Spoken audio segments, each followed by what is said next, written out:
લીંબડી તાલુકાના બોરણા ગામે બે અલગ અલગ પગી ઠાકોર અને પ્રજાપતિ જ્ઞાતિઓના યુવાનો વચ્ચે મારામારી સર્જાઈ હતી। ત્યારે આ બાબતે મળતી માહિતી મુજબ લીંબડી તાલુકાના બોરણા ગામે જુદી અદાવતને ધ્યાનમાં રાખીને 3 થી 4 વ્યક્તિઓએ ચંદુભાઈ ભરતભાઈ બાવળિયા નામના વ્યક્તિને નશાની હાલતમાં ધોકા અને પાઇપ જેવા હથિયાર વડે ઢોર માર માર્યો હતો। ત્યારે ઇજાગ્રસ્ત થનારને લીંબડી સિવિલ હોસ્પિટલ ખાતે સારવાર માટે ખસેડવામાં આવ્યા હતા। જોકે આ ઝઘડો જૂની અદાવતમાં કરવામાં આવ્યો હોવાનું અને માર મારવામાં આવ્યો હોવાનું માહિતી મળી રહી છે। ત્યારે હાલ લીંબડી તાલુકા તેમજ ગ્રામ્ય વિસ્તારમાં કાયદો અને વ્યવસ્થાની સ્થિતિ કથળતી જતી હોય તેવું લાગી રહ્યું છે। ઘટના બની છે।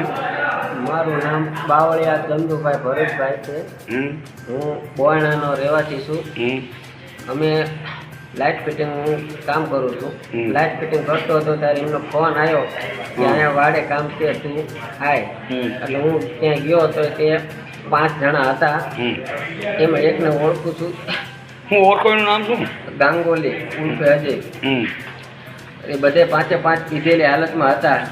અને હું ગયો એટલે ડાયરેક્ટ એમને ધોકાથી મારવા વાળી જ કરી। કેટલા મારવામાં કેટલા જણા હતા? 5 જણા હતા, એમાં મારવામાં એક જ હતો। અને મારવાનું કારણ શું તમને?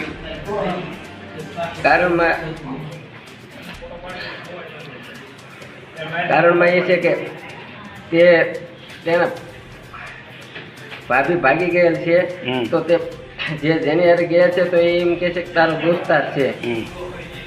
તો આ બાબતે તમે શું હવે કરવા માંગો છો? અમે તો મારે ડીજેનો પણ અમે રાતે ડીજેમાં હતા, મને તો ખબર જ નથી કે ક્યારે ભાગી ગયા શું છે।